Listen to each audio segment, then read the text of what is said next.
ناخودآگاه ما دنبال همچین آدمیه. شما قبلش دلیلاتون رو بنویسین، دلیل فالو کردن صدف نبات فلان اینا. من هزاران آدم میام که این ویژگی‌ها رو دارن. آیا فالوش میکنین؟ من میگم توی سیستمی که اصلا غلط گذاشتن که اجرا بشه که هر چیز درستی واردش شد نابود بشه، تلاش برای درست کردن و درست اجرا کردن و هدر دادن گنج پیدا کردن. تو در فرهنگ ما پروگرس رو نمیبینی.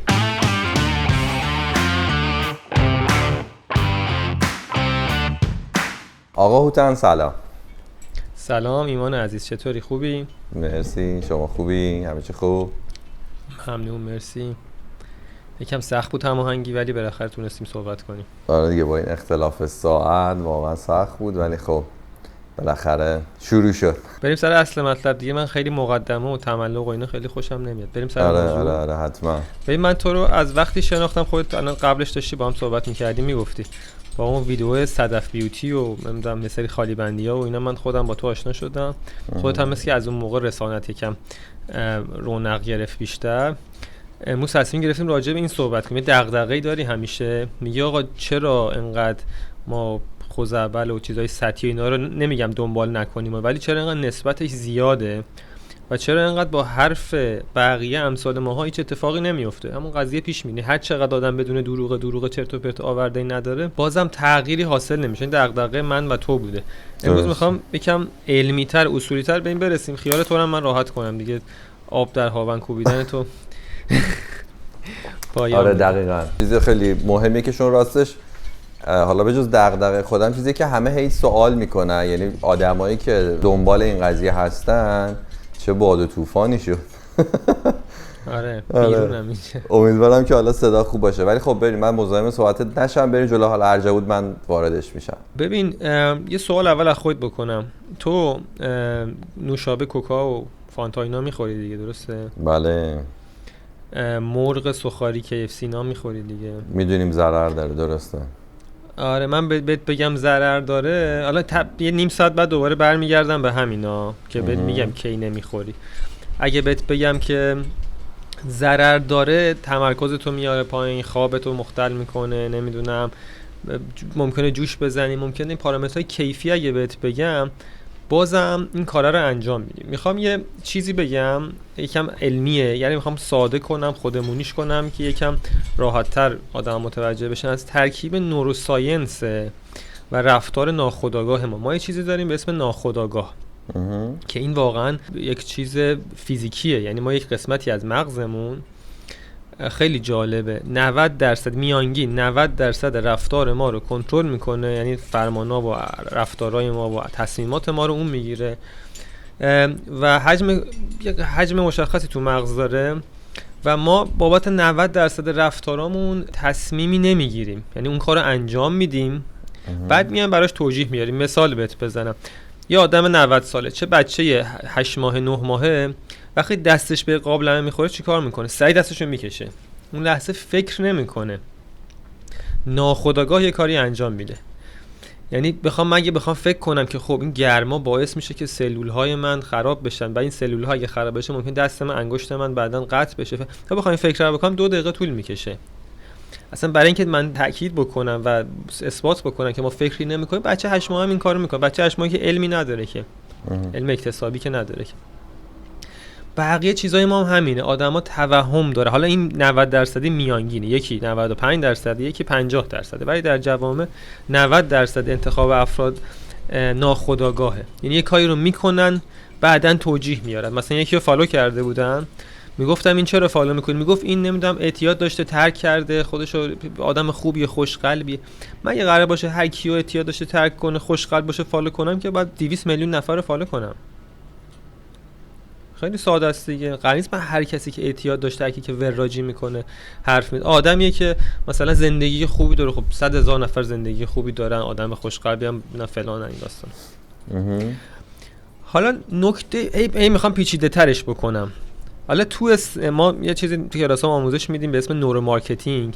ما میام از این ناخودآگاه استفاده میکنیم، یعنی آدما رو گول میزنیم که چیکار بکنم. من میدونم اگر این کارو بکنم تو این کارو میکنی، یعنی من میام فرمون مغز تو رو میگیرم دستم، سوار مغز تو میشم.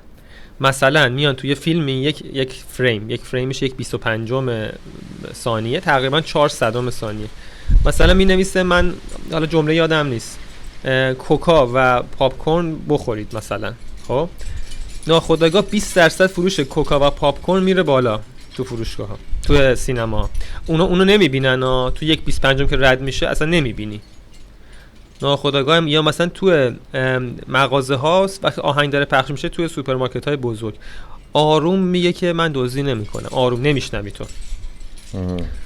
آمار دزدی حدود 20%، حالا اینکه حدود میگم ممکنه یکی 17 یکی 23%، حدود 20% میاد پایین. خب و تو نورو مارکتینگ یا علم نوروساینس مهمترین جاش تو انتخابات و کارهای سیاسیه. اصلا قبل انتخابات ها نه اینکه تو رأی دزدی بشه و رأی گیری مثلا اشتباه بشمرن و چیزی، یه جوری میچینن که تو این انتخاب کنی. ما تو تمرینای کلاسمون داریم، من میگم میخوام تور فلان رو بفروشیم، 2 تا گزینه داریم A و B. ایمان نظرش Aه، من یه گزینه C وارد میکنم ABC، تو نظر A بود، گزینه C رو تو انتخاب نمیکنی، تو نظر سویچ میشه میره رو B. خب حالا این یک علمیه که نوروساینس، نورو مارکتینگ، هر چیزی یک داستان از این ور داره. یه داستان اصلا ما تحلیل کنیم چرا آدما این کارا رو میکنن. اون مغز ناخودآگاهه یه سری ویژگی ها داره که ما با اون استناد به اونا میایم مردم رو مدیریت میکنیم تو همه زمینه ها، تو سیاست، تو مارکتینگ، تو فروش، تو همه چیز. مهمترین چیزش اینه که ذات اون بر بقای این مغزیه که از اجداد ما بهش میگن مغز رپتیلیان یا مغز خزنده، اسمای مختلف داره، مثل مغز کروکودیل، مثل مغز گنجشک، مثل مغز مار. فقط تمرکزش بر بقا، یعنی من زنده بمونم نمیرم. حالا اینا رو کم کم به هم مثل پازل وصل میکنیم، تاش به نتیجه گیری میرسیم. میگه آقا ذات این بر بقاه. کروکودیل آیا کتاب مینویسه؟ نه. آیا مار میره ورزش هر روز که حالش بهتر شه؟ نه.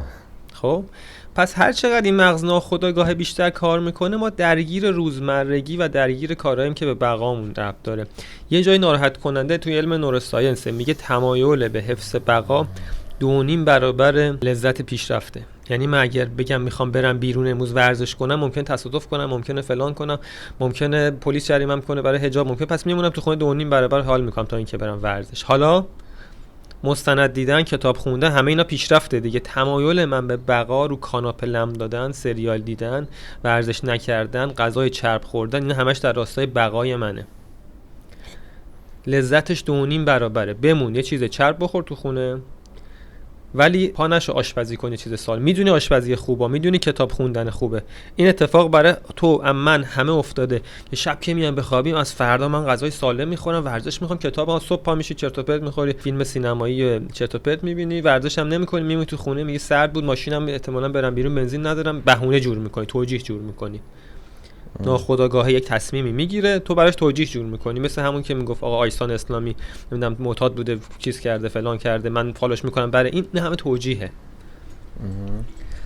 و یکی از ویژگی‌های اصلی این مغزه تمایلش به بقاه. حالا بعدا میرسیم که ربط بقا به صدف بیوتی، به آیسان اسلامی، به فلان چیه. خیلی عجیبه اینا ولی میرسیم بهش. برای اینکه برسیم به اون باز یه سوال دیگه ازت بکنم. تو خودت و اطرافیانت رو دیدی، مخصوصا خیلی تو دخترها بیشتر نمود داره که میگه آقا من یک نفری رو چک لیسته که کسی که میخواد پارتنر زندگیت باشه، دوست دختر دوست پسرتو مینویسی، باید موجه باشه، خانواده خوبی داشته باشه، با سواد باشه، نمیدونم هیکلش خوب باشه. یهو میره عاشق یکی میشه، تن لش بعد دهن بیکار، صبح ساعت 11 خواب پا میشه. دیدی اینو دیگه؟ بعد میگه چرا؟ میگه قلبم و فلان کرده، یه جوری حس میکنم که ما در اون دنیا با هم نمیدونم روحمون با هم پیوند خورد. این همون توجیه هست، ناخودآگاه این تصمیم رو گرفت. حالا بعد میرسم این دوست دختر دوست پسره به آیسان اسلامی و صدف بیوتی چه ربطی داره؟ خیلی اصلا ارتباطات عجیبه پیچیده ای داره. باید بگیم اینه که دارن میبینن اینا رو کاغذ آیتم با آیتم میگیرن، بعداً فلش بزنن وصلش کنن. آفرین. ما اینا مثلا تو کلاس‌ها من یکی دوست دارم به اسم احسان، متخصص اینه، اینو یاد میده. بعد یه هندبوک داره میگه آقا اینا یادت نمیمونه، اینا رو بعداً هر جا نیاز داشتی به اینا رجوع کن. خود منم رجوع میکنم. یه مورد دیگه که اون مغز عاشق داستانه، عاشق فکت نیست، عاشق داستانه. قصه خوشش میاد. مثلا خودت میدونید وقتی کانتنت محتوا سوشال مدیا داری میذاری، اگه یک اسلاید بذاری بگی آقا این سفری که من رفتم مسافتش انقدر بود، نمیدونم واحد پولش این بود، قیمت پیتزا اینقدر بود، اینجوری بود، قطارش بلیتش انقدر بود، آدما خوششون نمیاد. دوست داره تو 20 تا اسلاید بگی من وقتی رسیدم هوا آفتاب بود و وقتی به چهره کسی نگاه کردم با لبخندی مرموز به من گفتش که یورو اینجا اکسچنجش از 2.4 و من آنجا فهمیدم که دوست داره طولش احمقانه است. ناخودآگاه ما داره استوری تلینگ دقیقاً. ناخودآگاه ما به جای اینکه بخواد یه چیز کوتاه مختصر مفید مدون داشته باشه دوست داره داستان. آره. خب پس الان برمیگردیم به اون کاناپه و به اون سریاله، یعنی کاناپه بقای منه، سریاله اون داستانه. حالا باز برمیگردم بهت میگم که چرا اصلا مغز ما یه مغز تحلیلگری هم داریم که 10% تصمیمات میانگین بر اساس اونه معمولا. خب چرا بدن ما ناخودآگاه دوست داره که ناخودآگاه تصمیم میگیره؟ چرا دوست داره تحلیل بکنه؟ حالا میرسیم به این که چرا اصلا بدن ما پیش‌فرضش با ناخودآگاه تصمیم میگیره. ما در طی سالها مغز انسان تنها موجودیه که تحلیلگر رو میتونه خلق کنه، کار جدید به وجود بیاره. دلیل اصلیش تو مستندات و کتابا نوشته پیدا کردن یا اختراع آتش و به تبع غذای پخته شده است. چون این ترکیبات این شکسته میشه، مغز ما انرژی بهتری بهش میرسه و میتونه فکر کنه و این مغز هی توسعه پیدا میکنه، بهبود پیدا میکنه و تکامل پیدا میکنه. یه قسمت تحلیلگری تو مغز ما میاد. اگر ناراحت نشن وجتریان و گیاهخوارا، مخصوصا گوشت و لبنی پروتئین پخته مثل گوشت قرمز و مرغ باعث میشه که این مغز بهبود پیدا کنه تو طی هزاران سال. سبزیجات و اینا هم میشه. و بعدن مثل کامپیوتری که میره رو اسکرین سیور، میره رو استندبای، یه انرژیش دریافتی ما محدوده دیگه، نامحدود که نیست، ولی کارهایی که میخوایم بکنیم نامحدوده، ورزش و فکر رو نمیدونم فلان. برای اینکه این مغز تحلیلگر ما انرژی فوق العاده ای میسوزونه، در حالتی که هیچ کاری نکنه، خیلی کار نکنه، 20% کل بدن ما، دست و پا و چش و همه این داستانه، بدن اون مغز تحلیلگر فقط انرژی میگیره. پس بهتره که شما کامپیوتر وقتی میخواد استند باشه، مثلا اپل و اینا اینجوریه، میگه اول تو 2 دقیقه اول اسکرین رو خاموش کن، بعد سی پی یو رو هرچی که انرژی بیشتر میگیره رو خاموش میکنه اول. خب بدن ما ناخودآگاه برای اینکه بخواد انرژی رو سیو بکنه، هی اون مغز تحلیلگر رو از مدار خارج میکنه، میگه با مغز ناخودآگاه تصمیم بگیر. متوجه شدین؟ آره. باز اینجا یک چیز دیگه، گریز دیگه میزنم. پس میگن فقر یکم بیسوادی میاره، از اینجا میاد، چون چیزی نداره درست بخوره، غذای با کیفیتی که خوب فکر بکنه. سوخت میخواد مغز من. درسته. پس که میذارم فقیر بشی که فکر نکنی که فلان، از اینجا میاد. حالا به این خیلی کاری نداره. پس آقا ما یه قسمت مغزمون ناخودآگاهه، یه قسمت مغزمون تحلیلگره با غذای خوب، با انرژی خوب اینا، و حالا تمرینای مختلف که من خودم اونها رو انجام میدم باعث میشه تحلیل کنی. ناخودآگاهمون یه کاری میکنه، مثل اینکه یه صدای اومد، یه صدای بوم بیا داره، همه اینجوری میکنیم، نمیدونیم چه صدای خوب باشه اصلا. خب با این ناخودآگاه میترسیم، برای اینکه بقامون در خطر. حالا بعداً میگه آها این من چون صدای فلان بود ترسیدم، اینجوری بود. بعدش میگه اون لحظه تصمیمو میگیریم. یه سوالی ازت دارم. حالا ما فهمیدیم مغز ناخودآگاه داریم که از اجداد ما، از موجودات خزنده، از کروکودیل، از نمیدونم اون ماهی که تو آب بوده، از میمونه، از اونا به ارث رسیده. اجداد ما میمون، گوریل و اینا بودن. رجحان و برتری یک گوریل نر تو یک قومشون از نظر تو چیه؟ یک گوریلی که تو اونجا سلطانه چه ویژگی‌هایی داره؟ کتاب که نمی‌نویسه، که نمی‌شونه که برای ما تحلیل کنه. که قوای جسمانیشه دیگه، احتمالاً دیگه قوای جسمانیشه، درنده است، وحشیه، میزنه همه اینا. رو. خب برمیگرده به اون آره. قوای جسمانی، دیوونه بازی در میاره، میره اونجا اینجوری میکنه. خب آره. ناخودآگاه ما دنبال همچین آدمیه، یکی که تو سوشال مدیا یه هیکل گنده داره، دیوونه بازی در میاره، داستان میگه، شعر و ور میگه، گفتیم به داستان علاقه داره، تتو زیاد میکنه، مثل یک گوریل گنده است. کی اومد تو ذهنه؟ ببین الان پس فردا من اینجا آیسان رو میبینم لس آنجلس اومده میاد به من میگه به من گفتی این گوریل. نه ببین نه مثال دارم میزنم. من خودم مثال ممکنه بزنم راجع به خودم. خب من دارم میگم خود من، مغز من، اجداد من گوریل بوده، منم مثلا مستثنا نیستیم. دارم میگم شبیه به اونه. ما ناخودآگاه ما تو مهمونی‌ها دیدی آدم‌ها حرف جدی میزنه همه میگن ولش کن الان وقت این چیزا نیست. منظورت اینه که اون یه نفر بتونه اون سرگرم کننده بودن رو برای اون اطرافیانش داشته باشه. مغز ناخودآگاه ما رو تحت تاثیر قرار بده. مدل‌های مختلف. تو این دنیای امروز شکل اون تحت تاثیر قرار دادن شده چیزهای مختلف مثل نه سرگرم کردن نه. مغز ناخودآگاه منو میگیره. گفتم بعضیا دنبال میگن دوست پسر من بعد این باشه شوهر من، ولی یهو عاشق یکی دیگه میشن. چون آدمه شبیه به اون گوریله است، یا آدم وحشی بددهن بی‌قاعده فلان. آدم تو کلام میگه من یک آدم فلان میخوام، قلبش رو قلب اون کاری نمیکنه، خون پمپاژ میکنه، اصطلاح عامیانه.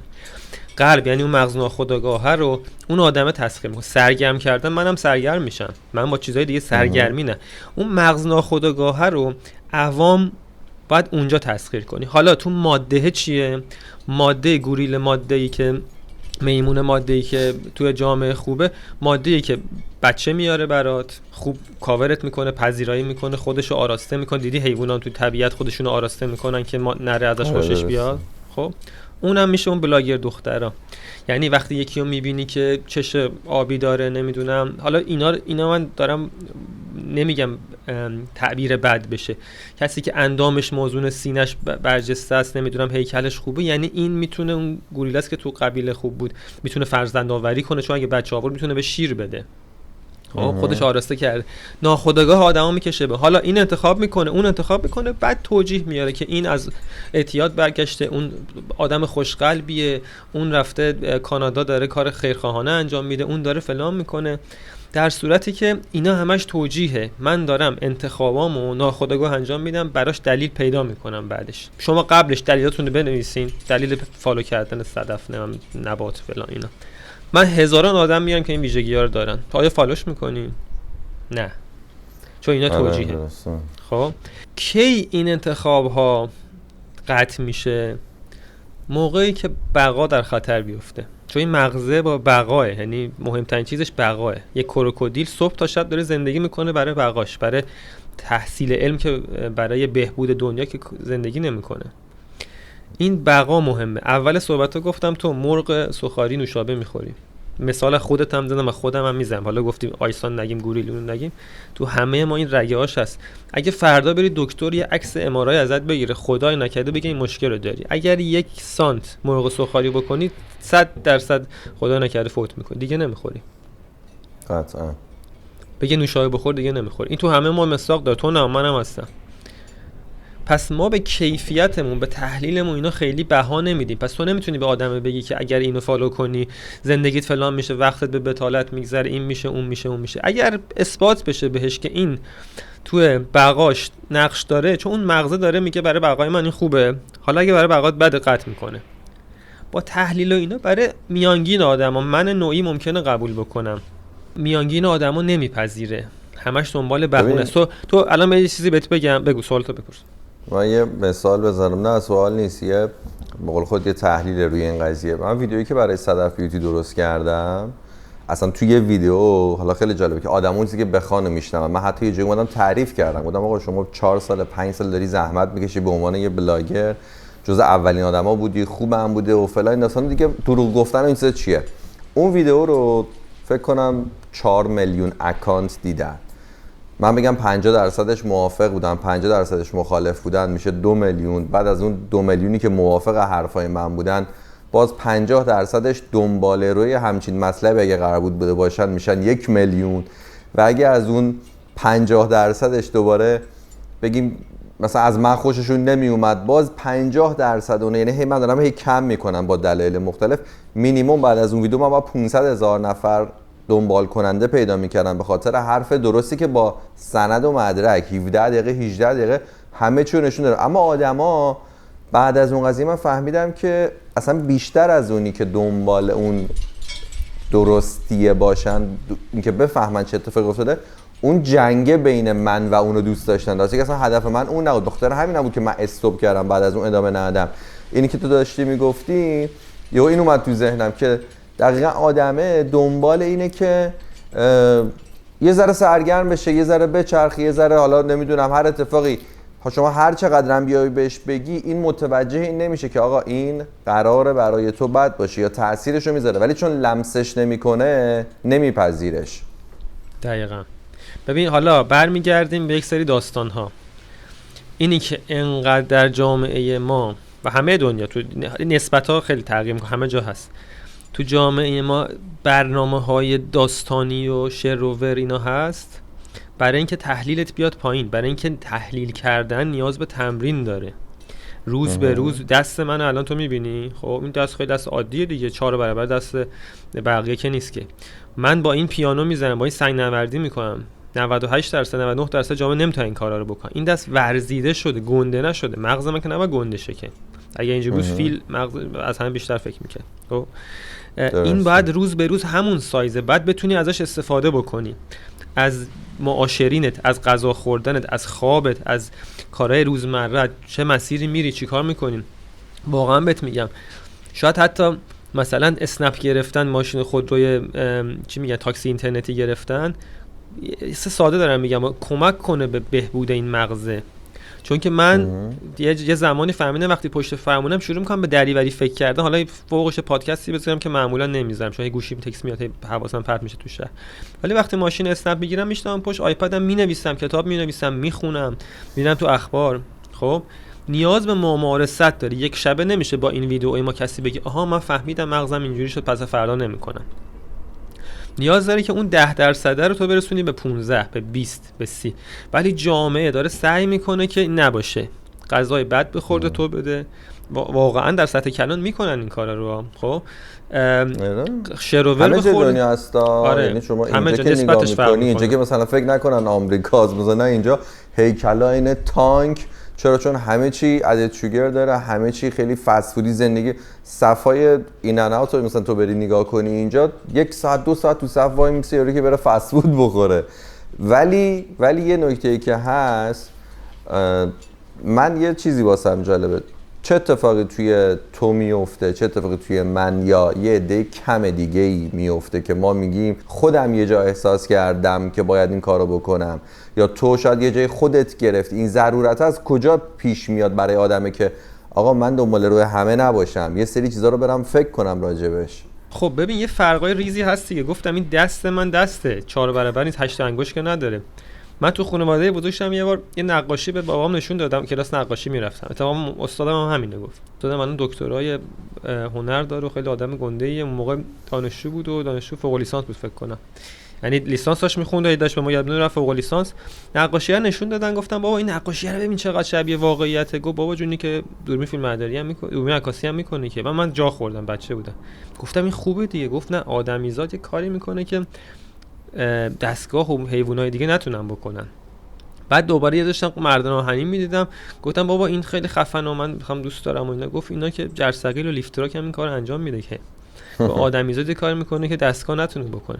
یا خونه ما دیواراش تابلو پیکاسو بود. موزیکی که گوش میدادیم، نمیگم اندی اینا هم گوش میدادیم، ولی عموما خوشگله باید برقصم نبود. این مغزی که اونجا پرورش پیدا میکنه با مغزی که صبح تا شب آهنگ دریوری گوش میده. مثال بهت بگم، آهنگ هاوس دیدی چقدر الان پرطرفدار شده؟ توی برو توی مهمونی آهنگی بذار که پیچیدگی داره، یه جاز خوب بذار. خب آدم حالش بد میشه، میره قطع میکنه هاوس. چرا؟ چون هاوس میگه گوس همینطوره. خب چون اون مغز تحلیلگره از اون استفاده نمیکنه، مغز ناخودآگاهه یه چیز ساده بهش میده و انرژی کمتری مصرف میکنه. بعدن برای این که بخواد انرژیشو سیو بکنه موزیک با کیفیت تر دیگه گوش نمیده. همه وای میستن 3 ساعت اینجوری میکنن. خب و به کسی که تحلیلگر موزیک اینجوری بدیم من حالم بد میشه. 30 ثانیه یه دقیقه تکرار میشه موزیک، حالم بد میشه. این یک تلرانسی داره. به مسابقه اسکوید گیم مسابقه شد، سریالش ندیدی تو؟ من بخواستم برم، پسرم هفته پیش رفته بود اینجا. اتفاقا الان که دارم نگاه می‌کنم یکی بود که شبیه تو بود. نه من نرفتم، ولی میدونی از چی ترسیده بودم برم یهو تو مسابقه یه چی بگن متوجه نشم سقوط کنم. شبیه ایناشه که یه مانور زلزله، مانور چی بود رفته بودن تو ایران 2 نفر شهید شدن. آره. بعد تو اون که میشستن نگاه میکردم، چون که تحلیل زیادی میکنه، مسابقهش و سریال دریوریه. آره مسابقه تحلیل زیادی میشه، حال میکردم چون که لحظه به لحظه این چرا اونو حذف کرد، اون چرا، یه جزئیاتی داره که جزئیات انسانی و EQ و مدیریت ریسک و ایناست. بعد اونجاش که میومد میگفت مثلا داستان خودشو تعریف میکرد، من بچگی تو این محله بزرگ شدم فلان فلان، حالا بعد میشه رد میکردم چون دیگه مغز من عادت کرده که داستانو گوش نکنه. خب اصلا به من چه که کدوم محله بزرگ شدی، به من چه که اسم بابات اندی بود یا دیوید بود، چه تأثیر تو زندگی من داره. خب الان یکی از این بلاگرها بچه دار شده، همه عاشق کامنت و فلان، این بچه دار شده این چه تأثیر تو زندگی شما داره؟ یکی میگفتش آقا یکی استوری گذاشته امروز بهترین روز زندگی منه چون فلان بلاگر بچه دار شده. اولاغ وقتی که میزان بارندگی تو مملکت میانگینش بره بالا بعد بگی خوشحال شدم. تو زندگی تو تأثیر داره. وقتی که تولید ناخالص ملی بره بالا، تا سال بررسی کنن بعد بگی خوشحال شدم. تورم کاهش پیدا کنه بعد بگی بچه دار شدن اون به تو چه ربطی داره؟ ببین پوشک کثیف بچه‌ش هم تو صورت تو نمیزنه، اصلا ارتباطی نداری. خب یعنی میفهمی چی بهت میگم؟ چرا باید بگی آقا فلان بلاگر بچه دار شد من امروز بهترین روزه، بعد مثلا بگی خوشحالم فلانم قرار؟ برای چی؟ برای اینکه عاشق داستانه. بگو سوالتو. من ببین من یه چیزی، ما خب جفتمون تو یه جهتیم دیگه، یعنی طرز فکرمون در یک جهته.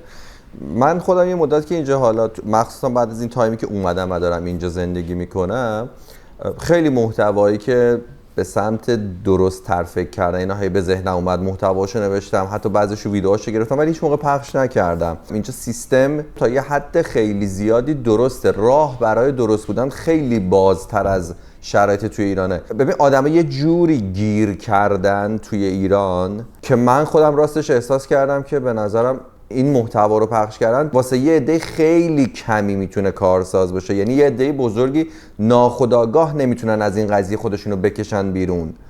میدونی؟ نمیدونم چقدر با این قضیه موافقی یا نه. نه دقیقاً موافقم. اون چیزی که بهت گفتم خانواده ما، پدرم مثالی از سیستم بود. یعنی سیستم باعث میشه که تو متفکر باشی. سیستم هر چقدر بخواد، این یه طیف دیگه. تو بعضی کشورهای 90% ناخودآگاه فکر کردن که گفتم به 80% میرسه، بعضی جا 92% میرسه. خب بستگی به سیستم اون کشور داره. و تو کل چیزایی که در روز میبینی، موزیکی که تو مترو میشنوی، غذایی که میخوری، همه اینها، تحلیلی که میخونی، مدل حرف زدن مجری تلویزیون، همه اینا باعث میشه که تو زندگی تغییر بکنه.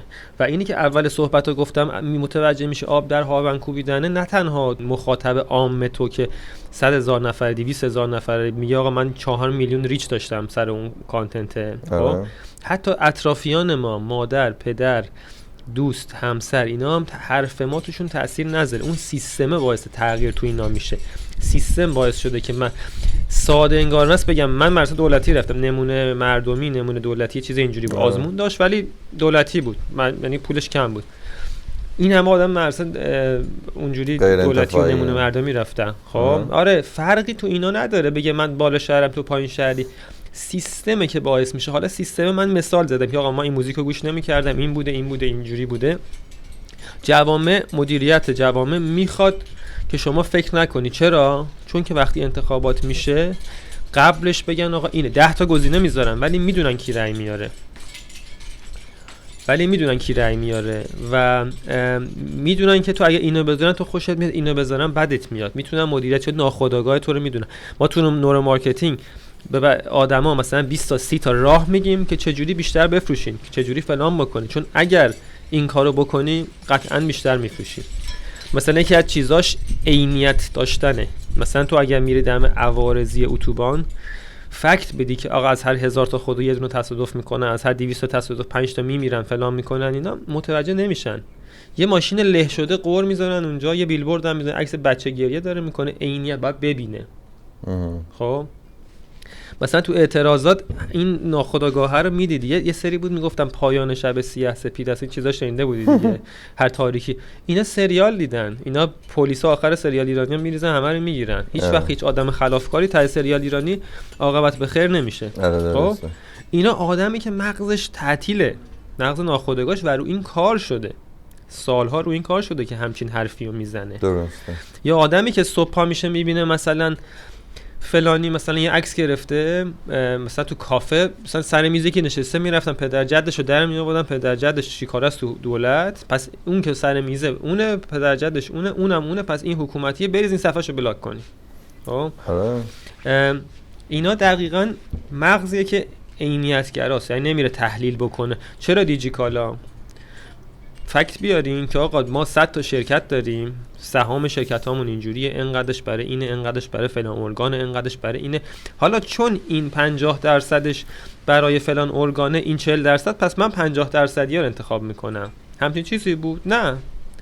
صبح پا شده گوشیشو دیده، عینیت دیده، یه دیجیکالا اسنپ فود، خب اول دیجیکالا بعد اسنپ بعد اسنپ فود، یعنی یه چیزی به چش دیده، مثل اون ماشینه که دم عوارضی میذارن له شده. همچین چیزایی، مثالای ساده میخوام بزنم. یه چیزی که برای خود من اتفاق افتاد توی اون قضیه، یه عکسی پخش شد که فکر میکنم خودت هم دیدی، گفتن آقا این ماشین شرکت بس میهنه. بعد من واسم خیلی عجیب بود و خب اونجایی که خیلی سریع همه چیزو باور نمی‌کنم، همونجوری که سر مثلا صدف بیوتی خیلی ساده باور میشد، اینو باور نشه. اینو اولین جایی که دارم میگم، واقعا اولین بار که اون پست صدف بیوتی و یکی واسه من فرستاد که چند تا پیج تبریک گفته بودن، واقعا حال کردم و اومدم خودم هم از تو استوری بکنم. بعد yo گفتم که خب اوکی، اگه واقعا فوربس اسم اینو گفته، این باید یه جایی اسمش باشه تو فوربس دیگه، یا تو پیج اینستاگرامشه یا تو وبسایتشه، برم نگاه کنم. چرا تو پیج حاشیه ایرانیان باید اینو من اد تو استوری کنم؟ برم از تو خود فوربس اد تو استوری بکنم.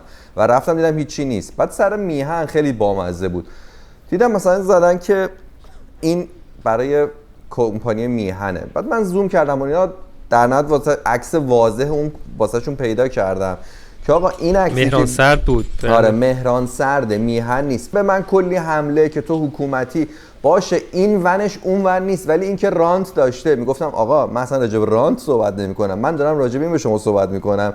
این عکس رو چرا اینقدر راحت شما پذیرفتید بدون سند و مدرک؟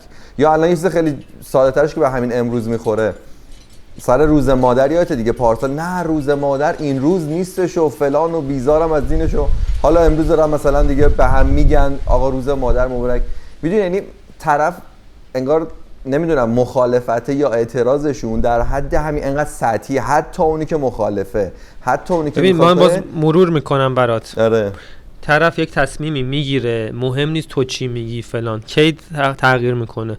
موقعی که بقاش در خطر باشه. همین با تحلیل و اینا نه، 90% تصمیمات آدما همینه. اطرافیان ما، تو اینستاگرامو ول کن، اطرافیان ما که باش 10 سال زیر سقفی، 20 سال 30 سال زیر سقف، پس بی خود مگر اینکه آدمای خاص. حالا این آدما بد نیستن ها. صدف بیوتی من همیشه میگم اگر بیاد ایران، من اگر کاری بودم میگفتم برو دانشگاه تولید محتوا تدریس کن. تو یه آدم 50 ساله‌ای که قدیم روزنامه‌نگار بوده که نباید بره تدریس، الان سوشال مدیا اومده، اینستاگرام، تو موفقی تو اون زمینه.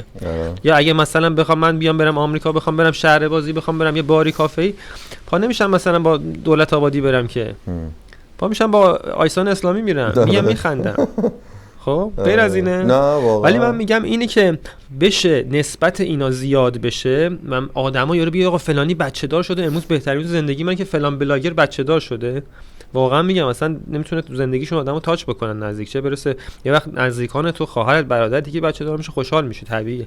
ولی تو زندگی اصلا تو 70 سال زندگی کنی، 100 سال زندگی کنی، نمیتونی دست بزنی به آدم انقدر ارتباط ندارین، چه خوشحالی داره. خب ایناست که لطمه میزنه و اینکه نسبت زیادی از وقت ما رو در روز همچین افرادی بگیرن، وگرنه این آدما که نباید برن خدای نکرده بمیرن. آره. ولی خب این اتفاق میفته، خیلی هم طبیعیه، نه من تو میتونیم تغییرش بدیم، سیستم میتونه یک کمی اصلاح کنه. ولی تو کل دنیا هم این هستش، ولی تو کشور ما نسبتش خیلی زیاده. تو کشور ما، کشورهایی مثل ژاپن، آلمان، کشورهایی که متفکرترن، تحلیلگرترن، اینا نسبتش کمتره. من مطمئنم تو ژاپن هستش این چیزا، دیدم، ولی تحلیل، تفکر توی اونجا بیشتر. یه مرور بکنیم. پس ما یه مغز که توی تکامل، تو فرگشت این ایجاد شده به وسیله پیدایش یا اختراع آتش و به تبع اون غذای پخته شده، یه مغز تحلیلگره.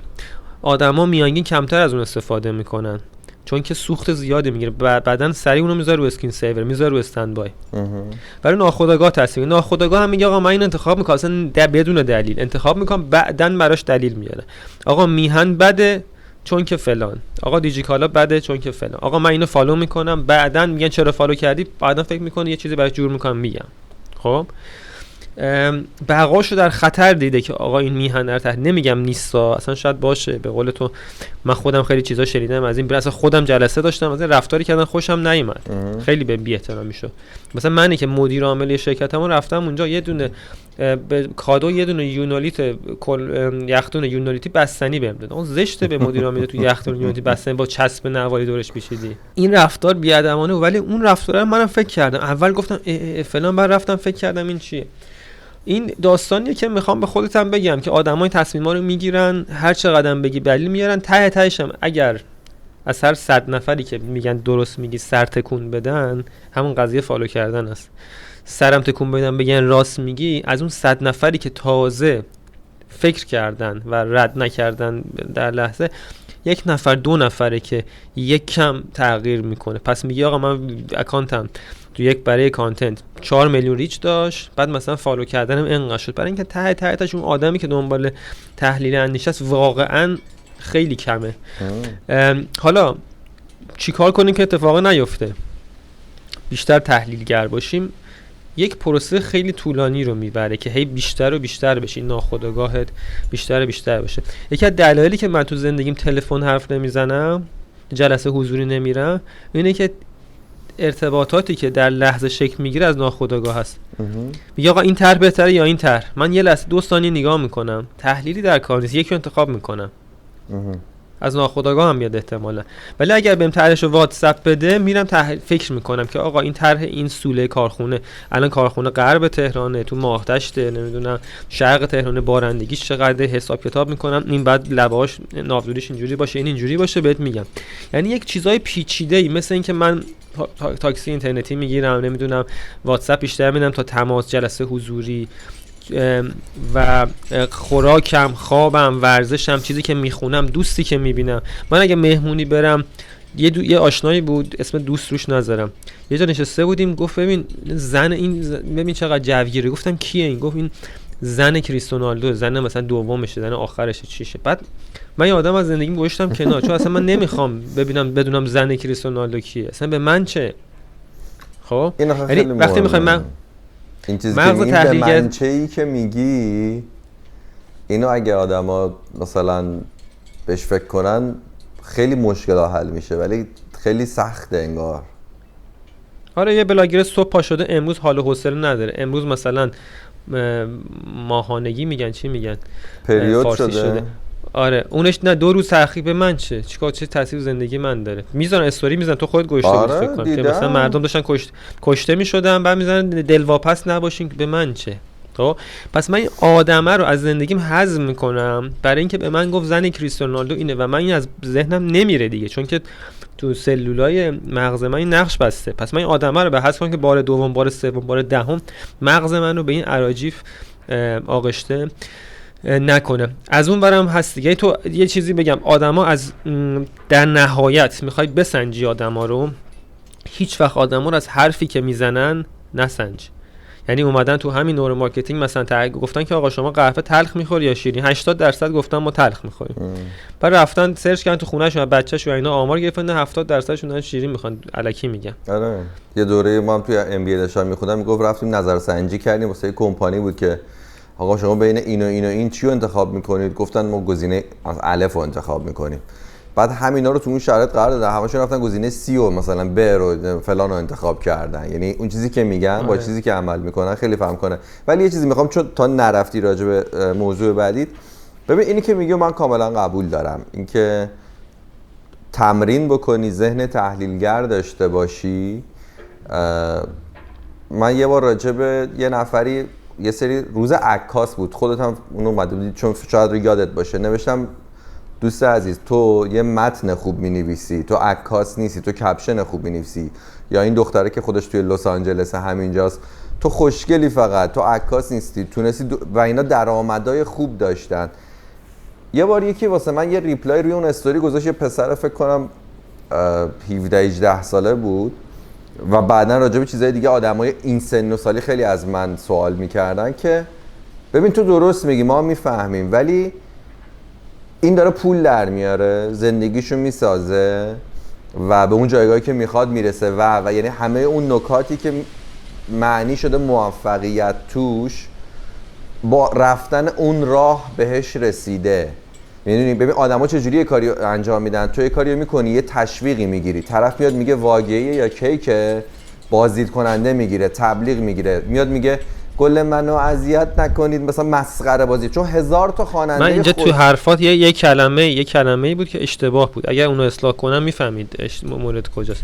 تو میگی به موفقیت رسیدن. خب نه میگم گفتم چیزی که براش تعریف شده، موفقیتی که تعریف شده. من یه سوال عطا بکنم، دقیقاً این همش خیلیش برمیگرده به اون. یکی دوستا به من گفتش آقا من گفتم میخوام یه خونه قدیمی تو کیش بگیر و بسازیم و فلان کنیم، اینا گفت آقا بیشترین سود بدون چی بوده 10 سال اخیر؟ گفتم چی؟ گفتش سیم کارت. گفت فلانی اینقدر سیم کارت گرفته، اینقدر گرون شده، اینقدر اینجوریش حساب کتاب کرد و اینا. گفتم فقط یه چیزی، من اگه بچم خواست بره مدرسه بگن بابا چی کار است، بگه سیم کارت میخره میذاره گرون میشه بعد میفروشه، یا من میخوام بخوابم میرم توی مهمونی به خودم بگم سیم کارت میذاری گرون میشه میفروشی؟ موفقیت نیست. اینا دقیقاً بقاست، یعنی اینا بقای بهتری دارن. تو از کجا میدونی که مثلا ما شاه مملکت هم بوده که زندگی بی کیفیتی داشته؟ کیفیت موفقیت از نظر من این چیزا نیستش. بقاش بهتره، داره غذای بهتری میخوره، داره خونه بهتری زندگی میکنه. خب اینی که بقاش گارانتی شده تره، تو کشور بهتری پولدار تره، اینا با اینکه موفقیت داره، موفقیت از نظر من تعریف جامع عامی نداره. تعریفش از نظر من یکی فرق میکنه.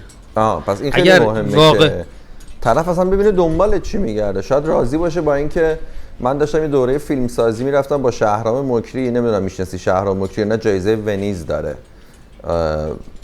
بعد کیارستمی توی یک فیلماش اسم شهرام مکری رو نوشته و اینا. یه باری بعد از اینکه کلاس من می‌خواستم باش فقط فرصت این هم کلام شدن رو باش پیدا بکنم، من گفتم مثلا من میرسونم تا خونش یه جایی بود سمت سهروردی و اینا. گفت بعد تو ذهن خودم مثلا نگفتمش، گفتم که بابا طرف جایزه ونیز داره، قطعاً میتونسته موقعیت‌های بهتری داشته باشه و اینا. و اون موقع این داستان برمیگرده به 5 یا 6 سال پیش.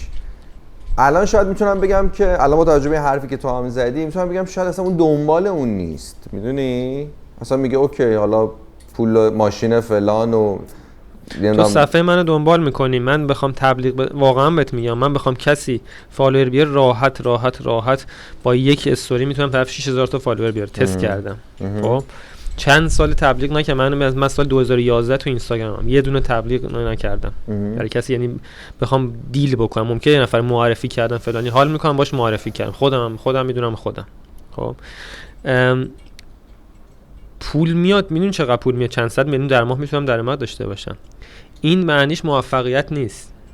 موفقیت اینه که من کتاب بنویسم، کتابم بره بیرون، 20000 تا، از نظر من تعریفش اینه بخرم. اگر تو میگی که واقعی یا کیک موفقه، از اون بر بگی استیو جابز هم موفقه، من به کلمه موفق باید یکم شک بکنم. همونطوری که تو به کانتنت صدف بیوتی شک کردی. خب من به این کلمه موفق شک میکنم، میفهمم موفق نیست. این بقای گارانتی شده تری داره. آدمی که دنبال بقای، دنبال به بقا رسیدن اونه. من دنبال اینم که یکی حرفی زد بهم، مثلا بعضی موقع حرفای دریچه‌ای بهت باز میکنه. من تا الان مثلا چیزام خیلی لوکال ایرانی بوده، خیلی اهدافم مثلا چه میدونم تدکس هم من درخواست کنه سخنرانی کنم، برنامه فلان تلویزیون من دعوت و کتابم فروش بره. یه باری که گفت فلان کسک از من خرید کرد، بعد من یهو چه دریچه‌ای تو ذهنم باز شد که چرا من هرچی فکر میکنم ایرانه. یعنی من وقتی کتاب دارم مینویسم دارم فکر میکنم که مثلا فلان کسک، چرا فکر نمیکنم نسیم نیکولاس طالب کتاب منو بخونه و یه ریویوی راجبش بذاره. خب موفقیت تو ذهن من اینه که کتاب منو نسیم طالب بیاد راجبش حرف بزنه، من بتونم یک محتوای، یک محصولی تولید کنم، حالا محصول فیزیکیه یا دیجیتاله یا هر چیزی، که استینگ خواننده بیاد بخره اونم من. خب نه اینکه بیام بگم واقعی یا که بعد پول در بیارم. اون از نظر منه هوتن هاشمی و اصلا از نظر تعریف به نظر من اون موفقیت کیفی نیستش، موفقیت عددیه. و آدمایی که دنبال این چیزا هستن دیگه. بخوام تغییر کنی یه چیزی شنیدی. ببین آدمایی که دنبال روی این محتوا هستن یا موفقیت رو اینجوری تعریف میکنن، من مطمئنم این ویدیو به این جش که برسیم یه سری من کامنت میذارن آقای هوتن هاشمی تو اگه وضعیت خوب نبود مثلا همچین دغدغه‌ای نشی. ببین چون من واقعا دیدم، خودت هم احتمالاً دیدی بعضی موقع تو کامنت های بعضی از این پیجا مثلا طرف اومده یه سوالی پرسیده که تو کف میکنی. من یه بار یه توییت خودم گذاشتم راجع به این که یه شکلات مرسی هیچ موقع تو ایران باز نمیشه، فقط از یه خونه به یه خونه دیگه جابجا میشه مگر به اینکه به زمان انقضاش برسه. خب بعد باورم نمیشد 2-3 نفر اومدن پرسیدن که شکلات مرسی چیه. ببین اولش واسه من یه ذره عجیب بود، بعد یهو به این فکر کردم ببین این 3 نفری که این کامنتو گذاشتن نماینده خیلی گروه خیلی بزرگن که اصلا پیج منو خب ندیدن و نیومدن کامنت اینو بذارن. اینا همونن که میرن دنبال رو فلانی میشن چون طرف میاد خیابونای آمریکا رو نشون میده. حالا خدا رو شکر الان که دیگه اینقدر آدمو مهاجرت کردن توی اروپا و آمریکا، الان دیگه صرفا با نشون دادن خیابونا تو نمیتونی فالوور بگیری. قدیما این شکلی بود. خب ببین حرف درسته، ولی یکم پیچیدگیشو من بیشتر بکنم.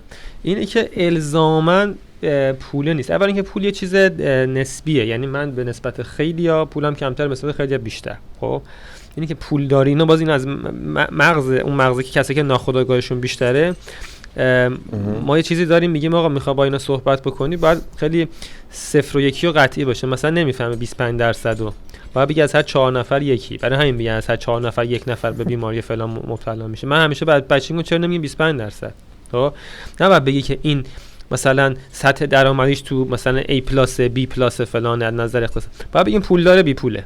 خب برای همین اون آدمی که یک جایی که یکم به قول سوری صلواتی هم میگفت محروم نگیم، بگیم کم برخوردار، یه جایی کم برخوردار تو ایرانه، چه اتفاقی براش میفته؟ یک غذای خوبی نداره که بخوره که مغزش مثل سوخت ماشینه دیگه، ماشینی که بنزین نداشته باشه راه نمیره. یک پس اون که اولش گفتم.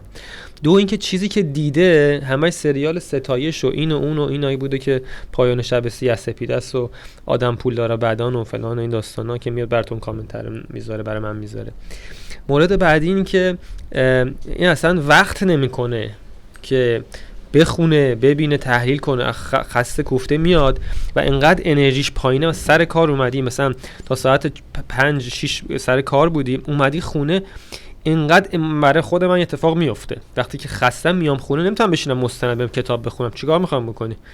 یه دوستی دارم که معروفه اون بیاد مثلا یکم چرت و پرت بگه بهم، خب یا یه سریال چرت و پرتی و یه تلویزیون بعضی موقع میذاریم چرت و پرتی پخش بشه، واقعا نمیدونم میگیم بذار چرت و پرتی پخش بشه چون مخم نمیکشه اون موقع تحلیل بکنه، چون انرژی بدنم پایینه. اینا که دست به دست هم میره، یه کسی که توی منطقه کم برخورداره، کانتنتی نداره ببینه، همه چی رو فیلتر کرده، اینو نداره اونو نداره، چرت و پرت میبینه، غذای ضعیف میخوره، خسته از سر کار برمیاد، انتظار ما نباید داشته باشم بشین 2 ساعت کتاب بخونه، خیلی انتظار بیجاییه. پس برای همین اینا دست بعد این کسی که تو تهران پول داره فلان، نه همشون، بعضیشون مسافرت خارج میرن، تغییراتو میبینن، نمیدونم جزئیاتو میبینن، همه اینجور چیزا. و مثلا من اخیراً تو کتابی که تازه دارم منتشر میکنم یه فصلش سفر به ژاپن، اصلا یه دانشگاه رفتم، انگار یه دانشگاه که انگار 4 تا دانشگاه رفتم، وقتی چند روز یه هفته 2 هفته رفتم اونجا انگار دانشگاه رفتم. اینا دست به دست هم میده، این اتفاق میفته. یعنی هر چقدر از این سطح رفاه بگم بهتره بگم فاصله بگیری، نه پول، خب از سطح رفاه فاصله. یکی ممکنه خیلی پولدار باشه، اونم تو یه جایی باشه تو ایران که محتوای خوب نبینه، غذای خوب نخوره، اصلا پوله رو داره، من دارم تو ایران دارم، فرهنگشون اینجوری تو کثافت زندگی میکنه، داره اصلا انقدر پول داره. بعد رفتم تو خونه اصلا بوی گند، کثافت، اینا رفاه کمتری داره، اینو واژه بهتریه بگیم. یکم این تحلیلگریشون میاد پایین‌تر و دوچار همچین اتفاقایی میشه. حالا پیشنهادی که من دارم اینه که ریز ریز مثل ورزشه، شما نمیتونم به تو بگم صبح پاشو برو دماوند و از 4 جبهه صعود کن. خب ریز ریز آدما بتونن به این واقف باشن که ما این مغزمون این تقسیم بندی‌ها رو داره، خودشونو مقایسه کنن، نه خنده ولی خودشونو مقایسه کنن با کروکودیل، با گنجشک، این چیزایی که گفتم، با مار، که زندگی ما شبیه به اونا نشه. کسی که کروکودیل هر روز توی دریاچه است منتظری که شب شه بخواب یا غذایی هم میاد بخوره، فرداش همونه. کسی که صبح تا شب منتظر یه غذایی بخوره مثل روز قبلش رو کاناپه سریال میبینه، همینه شبیه کروکودیل است.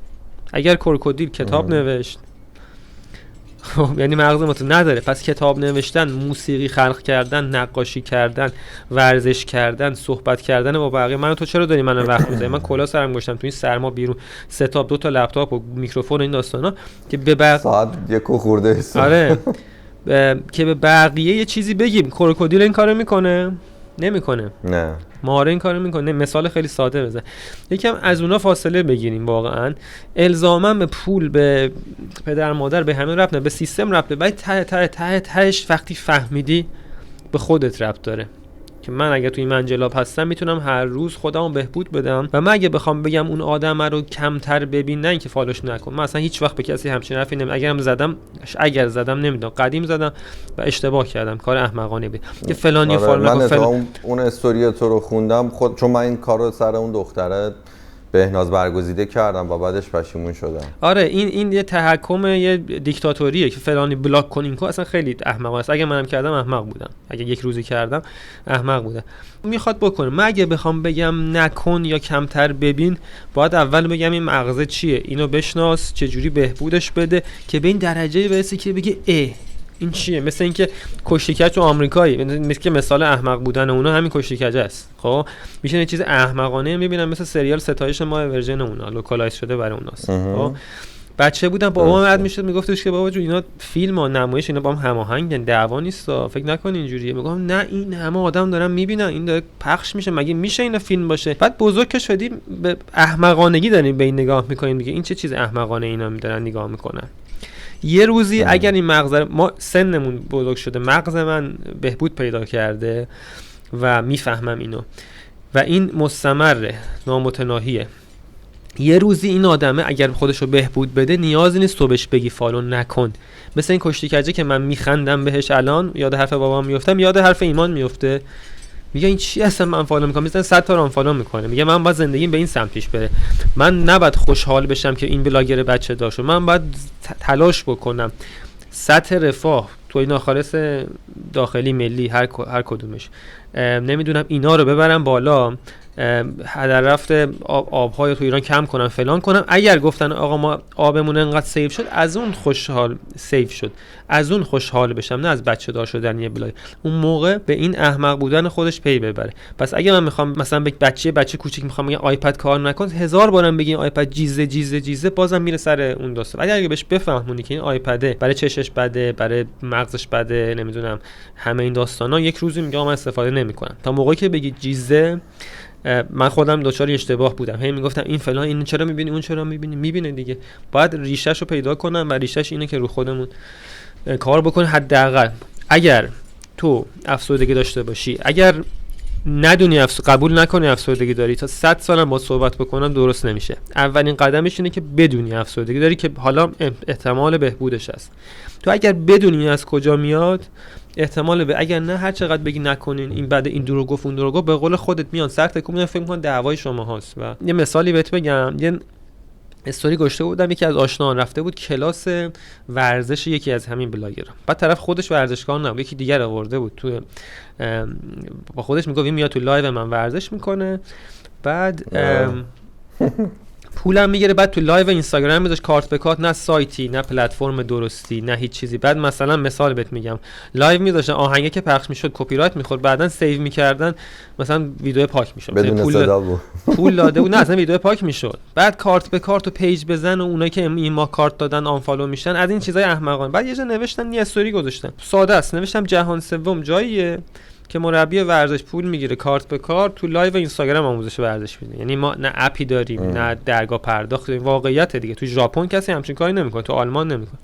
بعد رفته بودم یه محفلی که میگفت، اونا 2 تا بودن، میگفت تو با کدومش مشکل داری، با مثلا ایکس یا ایگرگ؟ میگفتم آقا من اصلا نمیدونم اینا کدوم چیزی هست، اصلا نمیدونم کیه واقعا. یکیشون که حداقل اصلا نمیشه روند مشکل داره. من دارم آگاهت میکنم، میگم آقا جهان، من دوست من اپلیکیشن زده، تو میتونی مربی تو انتخاب کنی، درگاه پرداخت پول بدی، مشاوره بگیری، بدن تو تحلیل کنم، بگن این ورزش برات بده، این حرکاتو نکن، اینو بکن. بعد تو رفتی کارت به کارت کردی، 3000 نفر علی یار دایی همه با هم این هیئت راه افتادن یه ورزشو میگه 3000 نفر با 1000 تا مدل بدن مختلف و 1000 تا آسیب و اینا بدون اینکه تحلیل بشی، همه پای لایو اینستاگرام داری اینجوری میکنین. آخه این جهان سومه و آدمه میاد میگه تو مشکل چیه؟ اینه که تحلیل متوجه نمیشه، یعنی دنبال اون داستانه این، مثل سریالا که مثلا جومونگ با یانگون بده، این با اون خوبه، اون میخواد با فلان ازدواج کنه، درگیر اونیم، درگیر تحلیل نیستیم. ببین یکی از نکته‌های بزرگ، حالا به قول خود چون دیگه داریم میریم به سمت جمع‌بندی که حرفامون هم تموم بشه، یه چیزی که من همینجوری هی استپ بای استپ از تو زندگی واقعیمون تا اتفاقاتی که هی میفته توی سوشال مدیا داشتم یه بار مرور میکردم، یادت دیگه مؤسسه مالی اعتباری یهو چند تا پشت سر هم اومدن پولای مردمو خوردن و هنوزم خیلی پولاشون رو هواست. خب دلیلش چی بود که آدما میبردن پولشون رو میذاشتن تو مؤسسه اعتباری؟ یا سود خیلی بیشتری که بهشون میدادن. یعنی طرف به جای که مثلا پولش رو بذاره توی اون بانک نرمال، میرفت میذاش اونجایی که بتونه 3 برابر 2 برابر سود بگیره. توی سوشال مدیا دونه دونه اتفاقاتی که داره میفته، میان میگن آی فلانی دوره فروشه، آی نمیدونم فلانی اینه فلانی اونه. اگه نگاه بکنی میبینی همه آدما چون در نهایت دنبال یه میونبریه، یعنی طرف نمیخواد زحمت بکشه. چند روز پیش داشتم یکی میدیدم که داره پیانو آموزش میده، ولی این پیانو رو آموزش نمیده، میگه ببین تو این 5 تا کلیدو اگه یاد بگیری میتونی اگه توی جمعی رفتی بقیه رو تحت تاثیر قرار بدی. آره. اوکی من میتونم اینو قبول بکنم. اون آدمی که خیلی واقعا اندیشمند باشه به این فکر کنه، میگه اوکی این یه قلابه که تو گیر کنی خوشت بیاد بعد بری پیانو رو یاد بگیری. اما آدما چرا اینو وایرال میکنن؟ چون میتونن با یه وقت کم یه کار کوچیک ادای یه چیز بزرگو در بیارن. تو ایران شاید اینه که خیلی زیاده. طرف میگه من چیکار بکنم که پستم بره وایرال شه، چیکار کنم پیجم بیاد بالا. هیچ کدومشون حاضر نیستن تولید محتوای خوبو یاد بگیرن. هیچ کدوم. میگه هشتگ چجوری بذارم، پستمو چه ساعتی بذارم، یعنی دقیقاً چیزای چرت و پرت. و خب یه گروهی اینا رو یاد میگیرن، میدونن چجوری میتونن مردم پول بگیرن و میدونن ما یک جماعت خیلی زیادی هستیم که طمعکاریم، دوست داریم هزینه کم بدیم و سریع یه چیزی رو به دست بیاریم و خب نتیجهش میشه این چیزی که همه چی خرابه، همه چی داغونه. یکی از این چیزا ریشه در فرهنگ داره، خیلی به موضوع امروز مرتبط نیست، ولی گنج پیدا کردن. تو در فرهنگ ما پروگرس رو نمیبینی. خب یعنی آرش کمانگیر گرفته کمانو کشیده، علی یار دایی رفته و مرز مشخص شده و فلان شده. رستم چجوری شد رستم؟ میدونی؟ نه، ولی میدونی چجوری دیو سپیدو زد. خب 3 تا آدم بهت میگم، 3 تا علیرضا بیرانوند، علیرضا جهانبخش، علیرضا حقیقی. کدومش بیشتر تو تلویزیون اومده و مصاحبه کرده و همه میبینن؟ علیرضا بیرانوند. خب چون پیشرفتی نداشته، آکادمیک نبوده، یه شب از خونه فرار کرده اومده میدون آزادی رفته پیتزا فروشی خوابیده، کارواش کار کرده. خب دقیقاً مثل رستم است. ولی علیرضا جهانبخش اصولی پله پله از داماش رفت اروپا موند و آقای گل شده فلان. علیرضا حقیقی رفت پرتغال و همین داره بازی میکنه، همشون جام جهانی بازی کردن، همشون تیمای خوب و تیم ملی بازی کردن. همه این داستان تو فرهنگ ما پیشرفته نیست. تو فوتبالیستا تو فوتبالیست کارتون ژاپنی میبینی برای اینکه بتونن نسلشون رو مدیریت بکنن یه سری چیزا رو ملاک قرار میدن. یکیش پیشرفته است که این آقا سوباسای نمیتونه شوتر بزنه، تو 18 قسمت هی تمرین. حالا ایناش سانسور نشده، عموش سانسور شده ولی این پیشرفته سانسور نشده. عموش نبود دیگه. ما همش یه جا داشتیم شیراز بوشهر میرفتیم 4 ساعت ماشین بود، راننده هی داشت میگفت این تو این کوه گنجه، اینجا گنجه، اینجا فلانی گنج پیدا کرد، اینجا. ما دنبال گنج پیدا کردیم. اگه تو بری بگی زانوی من درد داره، یارو میگه این ورزشا رو بکن. از هر 100 نفر 99 تا ورزشا رو نمیکنن، میخوان یه آمپول، یه ژلی، یه چیزی بزنن یه شب خوب بشه.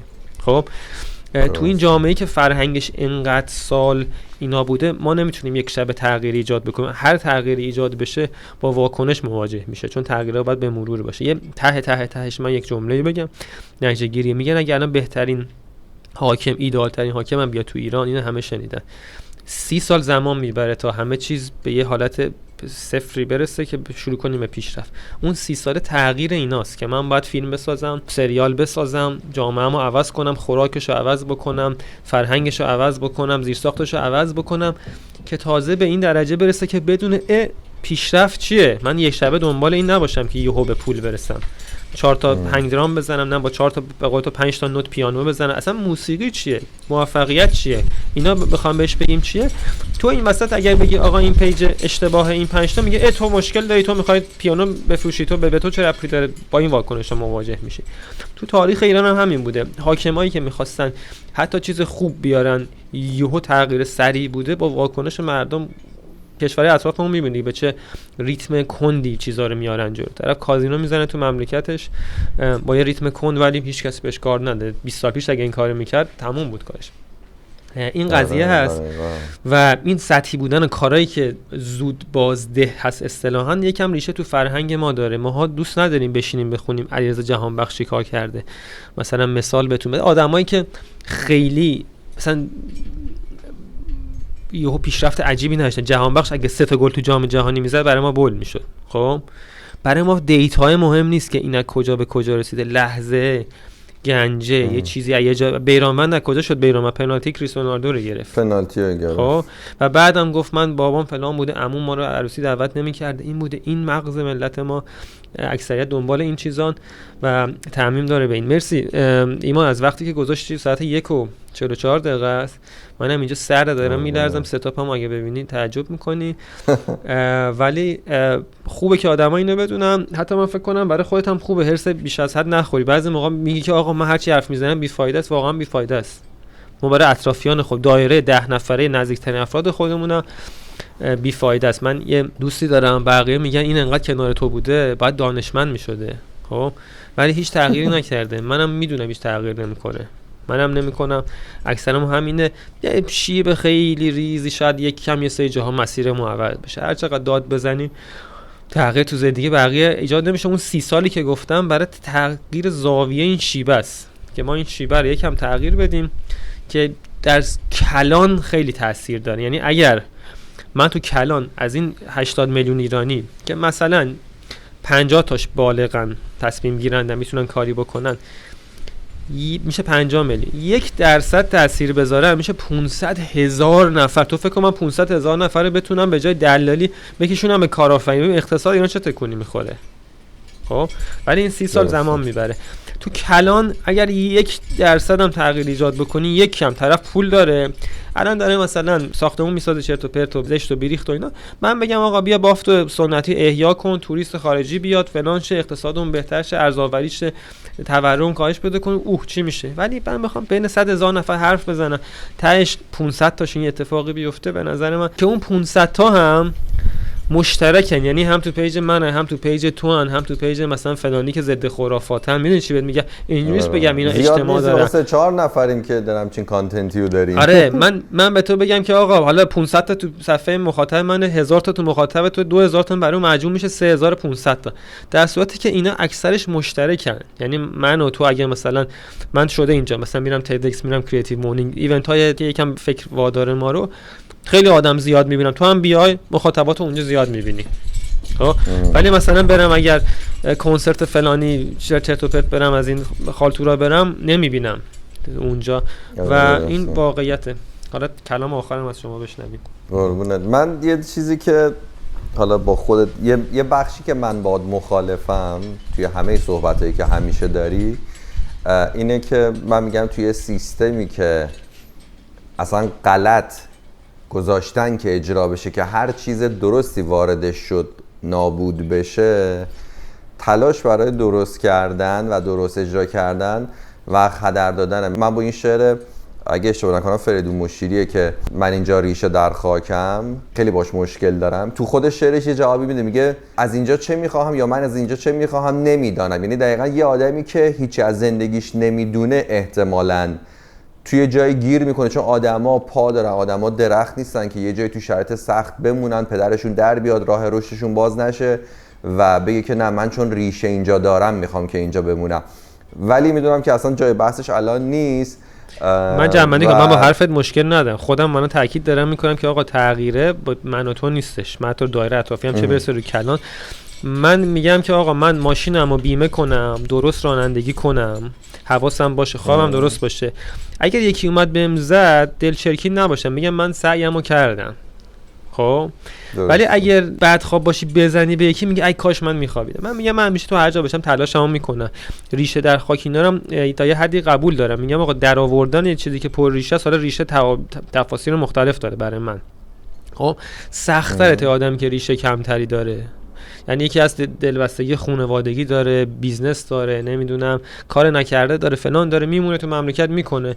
یکی هم هست میره. اصلا اینجوریه که تو مجبوری بمونی، تو مجبوری بری، اصلا به من ربطی نداره. خب فقط تنها چیزی که من بحث دارم تو این قضیه، میگن اگه کسی رفت از ایران تحکم نکنه، میتونه نظر بده، تحکم نکنه آی چرا فلان کردی، آی چرا فلان. اگه من تو ایران موندم مجبور شدم تن بدم به یک چیزی، به تو اصلا ربطی نداره که رفتی. تو اگر در کنار من بودی میتونستی آقا دست هم به این چیز تن نمیدیم و فلان. خب میگم کسایی که از ایران میرن تحکم نکنن به داخلی، آقای تو فلان نکرد، آقای تو بی ارزه نتونستی حکومت رو فلان کن، اینجوری کن، نظرشون هم بدن ولی تحکم نکن. نه اصلا من خودم چیزی بر درست شدن ندارم و سیستم رو اعتقاد دارم بهش. یعنی من چیزی به اسم حکومت و مردم و نمیدونم اینا رو قبول، من بهش میگم سیستم. یعنی خانواده من، خود من، دوستام، حکومت، همه اینا تنیده به هم به صورت یک حزلوی اسپیرال. ما توی سیستم هستیم. خب تقسیم نمی‌کنم بگم همه چیمون، حجابمون، غیرتمون، نمیدونم قانونامون، دیکتاتوریمون، همه اینا تو خانواده‌مون هم وجود داره، تو خودمون هم، تو فرهنگمون هم وجود داره، تو شعرامون هم وجود داره. خب برای درست شدن این سیستم باید تنیده درست بشه، دوباره از بابای بچه، دوسته، همه اینا باید سیستماتیک درست بشن و کار من و تو هم نیست. یه تغییرات کوچیکی میشه که توهمشو داریم تغییر میدیم، چیز اتفاق خاصی نمیفته. آره درسته. مرسی. دمت گرم وقتی که گذاشتی، اذیتت هم کردم. نه من که استفاده کردم، ولی امیدوارم یه فرصتی پیش بیاد راجع به این قضیه اینو یه ذره بیشتر بازش کنیم. همین این بخش پایانی صحبتمونو، چون میگم الان ادامه دارم که حرف بزنم راجبش، ولی به نظرم یه زمان دیگه یه چیز دیگه که بشه تفکیک شده بچه‌ها ببینن دنبالش کنم. اصلا خودم دوست دارم که شاید یه دوتا گره تو ذهنم باز بشه. محوریت حرف ما بر اون ناخودآگاهه در شبکه‌های اجتماعی بود، یکی دوتا گریزم به این چیزای زدیم. حالا اگه دوست داشتی بعدا هم صحبت می‌کنیم. مرسی، دمت گرم. مرسی، روز خوبی داشته باشی، خوش بگذره. مرسی، ممنون، خدا. مرسی، تا ما میذار، خدا.